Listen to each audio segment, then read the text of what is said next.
Thank you ప్రభు. కాదురా, నేను ఎంత మిస్ అయ్యానో అంటే క్షమించాలి.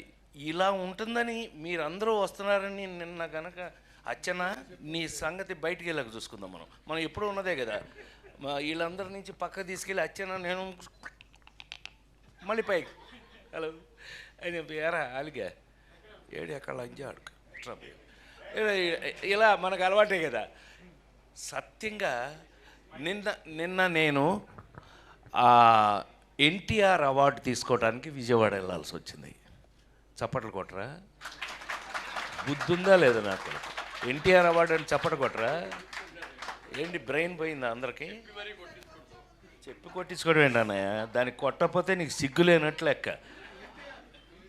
విశ్వవిఖ్యాత మొన్న ఇంటర్వ్యూలోనే మీరు అందరూ చూశారుగా, వీడు మావాడే. ఆయన లేడీస్ టైలర్ డబుల్ పాజిటివ్ చూసి ఫస్ట్ ఊరే అని పిలిచాడు ఆయన నన్ను. అంటే అది ప్రేమ. ఈ మధ్య కొన్ని ఫంక్షన్లు గబుక్కుని నేను మాట్లాడుతుంటే కూడా దాన్ని రాంగ్గా అర్థం చేసుకుంటున్నారు. మీ కర్మ, అది మీ సంస్కారం మీద ఆధారపడి ఉంది, నేనేం చేయలేను.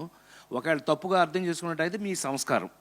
నేనైతే ఇట్లాగే ఉంటా, సరదాగా ఉంటా ఎవరితో. ఇప్పుడు ఇళయరాజా గారితో ఆ రోజున మీటింగ్ ఎంత బాగా జరిగింది మనకి. ఈ సినిమా గురించి నిజంగానే అందరికీ నమస్కారం అండి.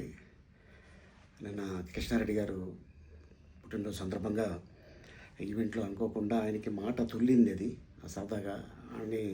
బట్ ఏంటంటే దీన్ని తీసుకొని మీడియా మిత్రులు దీన్ని కొద్దిగా వైరల్ చేస్తున్నారు. ప్లీజ్, ఆయన మంచి ఆర్టిస్టు, ఆయన పుట్టుడు దుఃఖంలో ఉన్నాడు, మనందరికీ తెలుసు. ఇటీవల మంచి కాలంలో తన కూతురు పోయింది, అమ్మలాంటి బిడ్డ. సో అందుకోసం ఆయన కావాలని చెప్పింది కాదు. దీన్ని మళ్ళీ ఎవరు కూడా దీన్ని రప్చర్ చేయకండి ప్లీజ్. ఆయన పెద్ద ఆయన. నమస్కారం.